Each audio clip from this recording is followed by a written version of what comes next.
Dessa maneira, Mendel denominou a variante dominante aquela que se manifestava na geração F1 e a variedade recessiva aquela que se escondia em F1, mas reaparecia na geração F2. Então, olha só, nessa imagem a gente já tem um exemplo de uma outra característica avaliada pelo Mendel, né? A cor da semente. Então, ele cruzou plantas que tinham sementes verdes com plantas que tinham sementes amarelas.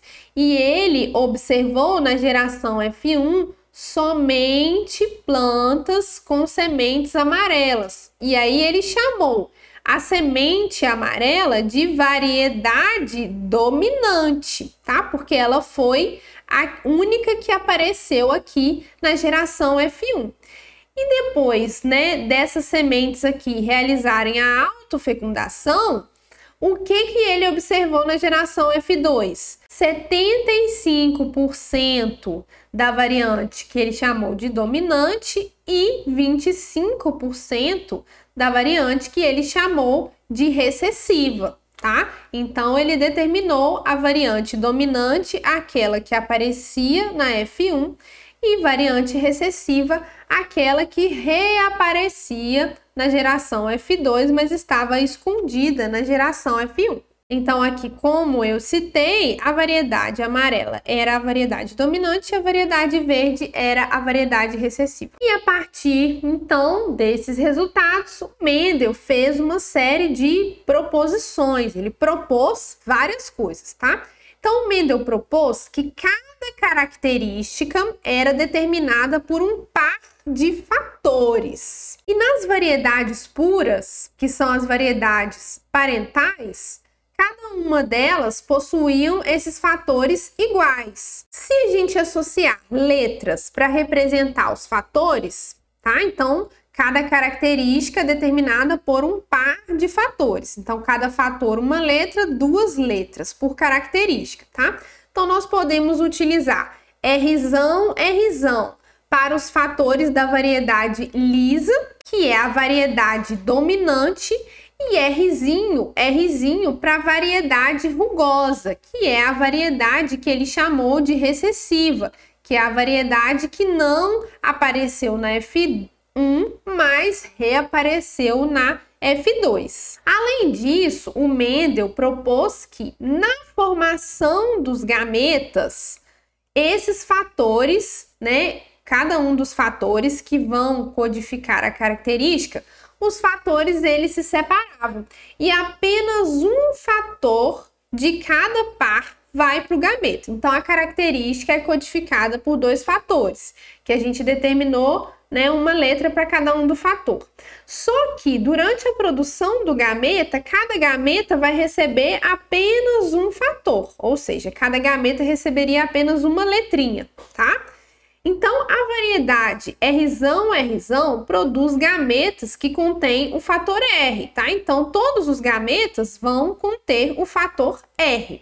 E a variedade Rzinho, Rzinho produz gametas com apenas o fator Rzinho, tá? Então, aqui, ó, a gente tem a representação. A semente lisa, ela é o fator Rzão, Rzão. A semente rugosa, ela, né, tem dois fatores, Rzinho, Rzinho. A semente lisa, ela só produz gametas com o fator Rzão, porque ela só tem Rzão. E a semente rugosa, ela só produz gametas com o fator Rzinho. Pensando nisso, o que aconteceu então na geração F1? A geração F1 não é formada a partir de um gameta de um dos parentais e o gameta do outros parentais. Todos os indivíduos formados aqui na geração F1, eles eram Rzão, Rzinho.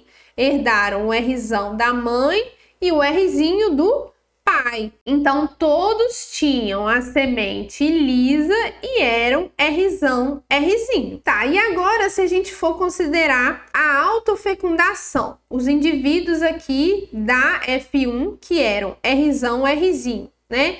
Quais os tipos de gameta eles poderiam formar? Eles poderiam formar tanto gameta feminino Rzão quanto gameta feminino Rzinho. poderiam formar gameta masculino Rzão ou gameta feminino Rzinho, porque aqui não tem uma seleção preferencial do gameta pelo sexo, tá? É aleatório a formação. E como na geração F1 houve a autofecundação, esses gametas, diferentes possibilidades aqui de gameta, eles podem se combinar ao acaso, formando 4 combinações diferentes, tá? Então aqui a gente pode ter, né, como resultado da autofecundação das plantas em F1, né, que possuem a semente lisa, mas tem o fator Rzão e o fator Rzinho, a gente pode considerar 4 combinações possíveis, tá? Gameta masculino Rzão pode se fundir com o gameta feminino Rzão, formando sementes lisas que são Rzão, Rzão. O gameta masculino Rzinho pode se fundir com o gameta masculino portando o fator Rzão, formando o quê? Sementes lisas também, só que aqui com o fator Rzão, Rzinho. Gametas masculinos Rzão podem se unir com gametas femininos Rzinho, também formando sementes lisas com o fator Rzão, Rzinho. E por fim, a gente pode ter junção de gameta masculino Rzinho com gameta feminino Rzinho, formando então sementes rugosas, tá? Que são Rzinho, Rzinho. E se a gente for avaliar essa proporção aqui, nós teremos 3 sementes lisas para uma semente rugosa, que foi exatamente o que Mendel tinha avaliado lá nos resultados dos seus experimentos com todas as características. Então, juntando todos os resultados e todas as proposições que o Mendel fez, né, ele propôs que cada característica era determinada por 2 fatores e que cada fator se separava na formação dos gametas, tá? Ele associou cada fator a uma letra diferente. Ele falou sobre as variedades dominantes e as variedades recessivas. Ele falou sobre a proporção obtida na F1 e as proporções obtidas na F2. As explicações de Mendel para a herança daquelas 7 características ou 7 caracteres das plantas de ervilha deram origem à primeira lei de Mendel, também conhecido como princípio da segregação dos fatores ou monohibridismo. Então, a primeira lei de Mendel diz que cada característica, né, ou cada caractere é determinado por um par de fatores que se separam na formação dos gametas, indo apenas um fator para cada gameta, que é, portanto, puro. Tá? Então, por isso que a lei de Mendel também é conhecida como lei da segregação dos fatores.